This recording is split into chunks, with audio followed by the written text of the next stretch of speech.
বিয়ে হওয়া সত্ত্বেও পড়াশোনার জন্য স্বামীর থেকে দূরে থাকতে হচ্ছে, এদিকে টিচাররা অ্যাটেন্ডেন্সের মার্কস দিতে দেন না,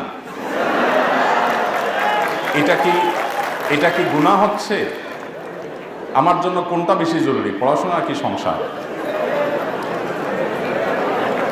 আমাদের এই বোন উভয় সমস্যায় পড়েছেন। আল্লাহ তাআলা তাকে তার সমস্যা থেকে উত্তরণের পথ দেখিয়ে দিন। স্বামীর কাছে থাকতে গেলে, সংসার করতে গেলে টিচার অ্যাটেন্ডেন্স দিচ্ছেন না, আবার টিচারের কাছে অ্যাটেন্ডেন্স পেতে গেলে স্বামী অ্যাটেন্ডেন্স দিচ্ছেন না। জটিল সমস্যা। দেখুন, ইসলামী শরিয়ার যে আদেশ নিষেধগুলো, এগুলো আমাদের অনেক সময় ভালো লাগে না, আমাদের অনেক সময় মনে ধরে না, কিন্তু বাস্তবতা হলো ইসলামী শরিয়া এসেছেই মানুষের কল্যাণে। আল্লাহ বলেছেন শারা আলাকুম মিনাদ-দীনি মা ওয়াসা বিহি নূহান ইলা আখিল আয়া। আল্লাহ যে শরীয়ত দিয়েছেন এটা লাকুম, মুফাসসিররা বলেছেন লাকুম আই লিইনতিফাইকুম, তোমাদের উপকারের জন্যই আল্লাহ শরীয়ত দিয়েছেন। অতএব শরীয়তের কোনো বিধান আমার বুঝে না আসলেও বুঝতে হবে যে এটা তিতা ঔষধের মতো, আমার জন্য কল্যাণকর। এবার আসা যাক উত্তরে। সেটা হলো, যদি কোনো নারী বিবাহের পর তিনি যদি নিয়মিত পড়াশোনাতে মনোযোগী হন, নিয়মিত পড়াশোনা করেন, কন্টিনিউ থাকেন, এদিকে অ্যাটেন্ডেন্স ঠিক রাখতে গিয়ে যদি ওইদিককার অ্যাটেন্ডেন্স তিনি মিস করেন এবং তার স্বামীর চরিত্রের সংরক্ষণ যদি চ্যালেঞ্জিং ব্যাপার হয়ে যায়, তাহলে সেক্ষেত্রে সেই নারীর জন্য ইসলামের শরিয়ার দৃষ্টিকোণ থেকে তার সংসারকে প্রায়োরিটি দেওয়া বেশি গুরুত্বপূর্ণ। একটা অপ্রিয় মাসআলা দিয়েছি আমি, অপ্রিয় মাসআলা, অজনপ্রিয় মাসআলা, কিন্তু শরীয়তের নির্দেশ না এটা। আমার জন্য উচ্চতর জ্ঞান অর্জন করাকে শরীয়ত ফরজ না করলেও বিবাহ হয়ে গেলে আমার সাংসারিক জীবন যাতে ক্ষতিগ্রস্ত না হয় সেটা আমার জন্য কিন্তু ফরজ। এই যে প্রায়োরিটি, এটা বুঝতে পারাটা গুরুত্বপূর্ণ। কিন্তু এর মানে কিন্তু এটা না যে আমি বলছি যে একজন নারী তিনি ইসলামিক জ্ঞান অর্জন করবে না বা জাগতিক জ্ঞান অর্জন করবে না, আমি সেটা বলছি না। আমি বলছি আপনি যখন দুই নৌকা পা দিয়ে দিয়েছেন, আপনাকে যে কোনো একটা নির্বাচন যদি করতে হয়, তাহলে অবশ্যই আপনি সংসারের নৌকা ছেড়ে অন্য নৌকা আপনি উঠতে পারেন না। এটা হলো যদি আপনি দুই নৌকার কোনো একটা আপনাকে বাছাই করতে হয়। তবে এই পরিস্থিতি খুব রেয়ার কেস, খুব অল্প ক্ষেত্রেই হবে। বেশিরভাগ ক্ষেত্রেই সমন্বয় সাধন করা সম্ভব। আপনি সমন্বয় সাধন করার জন্য আপ্রাণ চেষ্টা করলে সেটা অসম্ভব নয়। যদি সমন্বয় সাধন করতে পারেন সেটা সবচেয়ে উত্তম।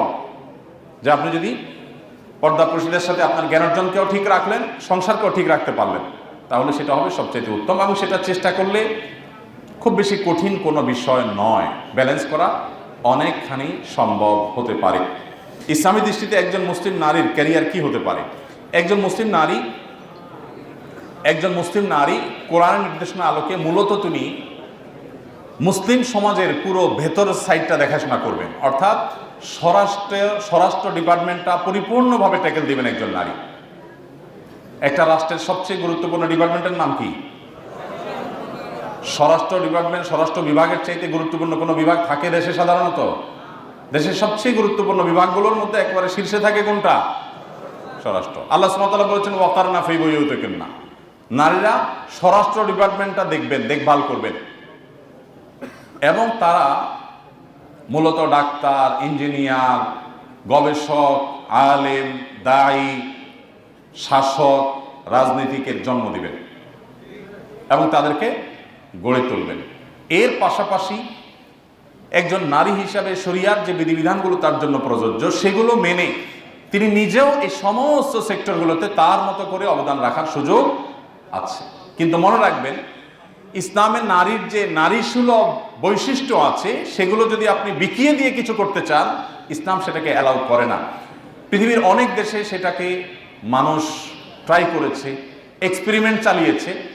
আমরা তাদেরকে দেখি যে তাদের দুই কুলি হারিয়েছে।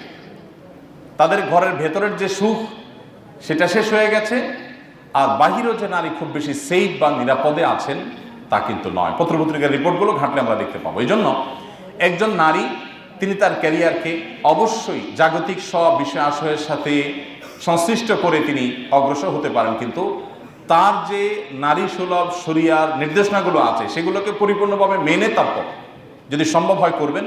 আর না হলে তিনি ভেতরেরটাকে সামাল দিবেন। দেখুন, অনেক আগে দৈনিক নয়া দিগন্তে সম্ভবত নিয়মিত বারাক ওবামা, সম্ভবত প্রেসিডেন্ট বারাক ওবামার একটা আত্মজীবনী প্রকাশ হয়েছে, অনেক আগের কথা, আমার যদি ভুল না হয়, নয়া দিগন্তের শুরুর দিককার কথা।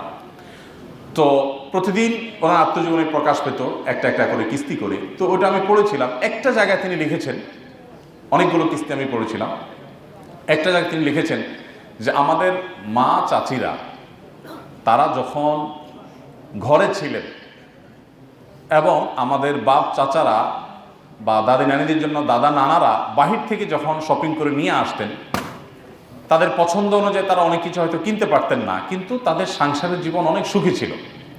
এখন আমাদের স্ত্রী, আমাদের সময়ের যারা, তারা মার্কেটে যে মন মতো শপিং মল ঘুরে নিয়ে আসে, আমরা শুধু কার্ডটা পাঞ্চ করে বের হয়ে চলে আসি।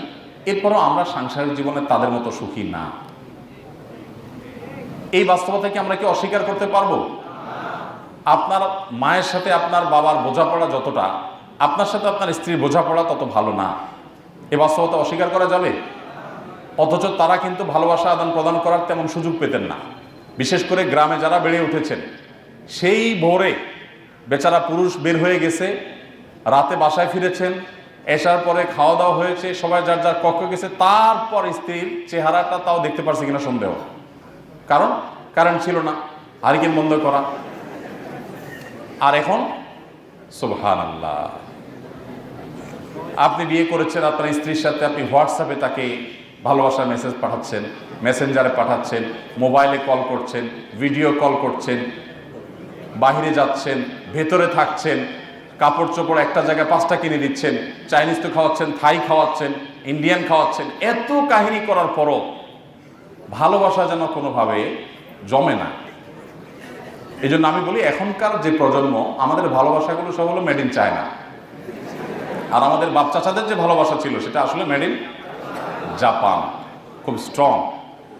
তো এই কথা বলার উদ্দেশ্য হলো যে একজন নারী, একজন মা, তিনি যদি মনে করেন যে না, আমি ওয়েস্টার্ন কালচার দ্বারা প্রভাবিত হয়ে যা খুশি তা করব, তাহলে তাদের মতো আম এবং ছালা দুইটাই হারাইতে হবে। তারা দুইটাই হারিয়েছে। আমাদের মা বোনদের ঠিক করতে হবে যে আমি ইসলামী শরিয়া দ্বারায় পরিচালিত হব কিনা। আপনি যদি ইসলামী শরিয়া দ্বারা পরিচালিত হয়ে ডাক্তার হন, ইঞ্জিনিয়ার হন, ইসলাম আপনাকে অবশ্যই অ্যাপ্রিসিয়েট করবে। আবার বলছি, আমাদের সংস্কৃতি, এটা আমাদেরকে ধারণ করতে হবে, কিন্তু দুঃখজনক যে আমরা অন্যদের সংস্কৃতিকে ধারণ করছি। আস-সুন্নাহ ফাউন্ডেশন, উম্মার স্বার্থে সুন্নাহর সাথে।